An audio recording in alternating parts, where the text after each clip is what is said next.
श्री स्वामी समर्थ। श्री हरतालिकेची कहाणी। एके दिवशी ईश्वर पार्वती कैलास पर्वतावर बसली होती।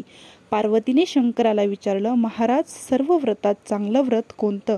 श्रम थोडे आणि फळ पुष्कळ असं एखादं व्रत असेल तर मला सांगा, आणि मी कोणत्या पुण्याने आपल्या पदरी पडले हेही मला सांगा. तेव्हा शंकर म्हणाले, जसा नक्षत्रात चंद्र श्रेष्ठ, ग्रहात सूर्य श्रेष्ठ, 4 वर्णात ब्राह्मण श्रेष्ठ, देवात विष्णू श्रेष्ठ, ग्रहात सूर्य श्रेष्ठ, 4 वर्णात ब्राह्मण श्रेष्ठ, देवांत विष्णू श्रेष्ठ, नद्यांमध्ये गंगा श्रेष्ठ, त्याप्रमाणे हरितालिका हे व्रत सर्वात श्रेष्ठ आहे. ते तुला सांगतो. तेच तू पूर्वजन्मी हिमालय पर्वतावर केलंस आणि त्याच पुण्यानं तू मला प्राप्त झालीस. ते ऐक. हे व्रत भाद्रपद महिन्यातल्या पहिल्या तृतीयेला करावं. ते पूर्वी तू केलंस ते मी तुला आता सांगतो. तू लहानपणी मी तुला प्राप्त व्हावा म्हणून मोठं तप केलंस. 64 वर्ष तर झाडाची पिकलेली पानं खाऊन होतीस. थंडी, पाऊस, ऊन ही तिन्ही दुःख सहन केलीस. हे तुझे श्रम पाहून तुझ्या बापाला फार दुःख झालं आणि अशी कन्या कोणाच द्यावी अशी त्याला चिंता पडली. इतक्यात तिथं नारद मुनी आले. हिमालयानं त्यांची पूजा व येण्याचं कारण विचारलं. तेव्हा नारद म्हणाले, तुझी कन्या उपवर झाली आहे. ती विष्णूला द्यावी. तो तिचा योग्य नवरा आहे. त्यांनीच मला तुझ्याकडे मागणी करण्यास पाठविलं आहे. म्हणून इथं मी आलो आहे. हिमालयाला मोठा आनंद झाला. त्यानं ही गोष्ट कबूल केली. नंतर नारद तेथून निघून विष्णूकडे आले. त्यांनी ही हकीकत कळवली व आपण निघून दुसरीकडे गेले. नारद गेल्यावर तुझ्या बापानं ती गोष्ट तुला सांगितली.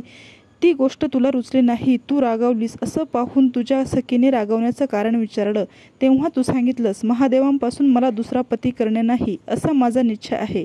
असे असून माझ्या बापानं मला विष्णूला देण्याचं कबूल केलं आहे. याला काय उपाय करावा? मग तुला तुझ्या सखीने एका घोर अरण्यात नेलं. तिथं गेल्यावर एक नदी दृष्टीस पडली. जवळच एक गुहा आढळली. त्या गुहेत जाऊन तू उपवास केलास. तिथं माझी लिंग पार्वती सहज तापलीस. त्याची पूजा केलीस. तो दिवस भाद्रपद शुद्ध तृतीयेचा होता. रात्री जागरण केलंस. त्या पुण्यानं इथलं माझं आसन हल्लं. नंतर मी तिथं आलो. तुला दर्शन दिलं आणि वर मागण्यास सांगितलं. तू म्हणालीस, तुम्ही माझे पती व्हावं याशिवाय दुसरी इच्छा नाही. नंतर ती गोष्ट मी मान्य केली व गुप्त झालो. पुढं दुसऱ्या दिवशी ती व्रतपूजा तू विसर्जन केलीस. मैत्रिणींसह त्यांचं पारणं केलंस. इतक्यात तुझा बाप तिथे आला. त्याने विचारलं, इकडे पळून येण्याचं कारण विचारलं. मग तू सर्व झालेली हकीकत त्याला सांगितलीस. पुढं त्याने तुला मलाच देण्याचं वचन दिलं.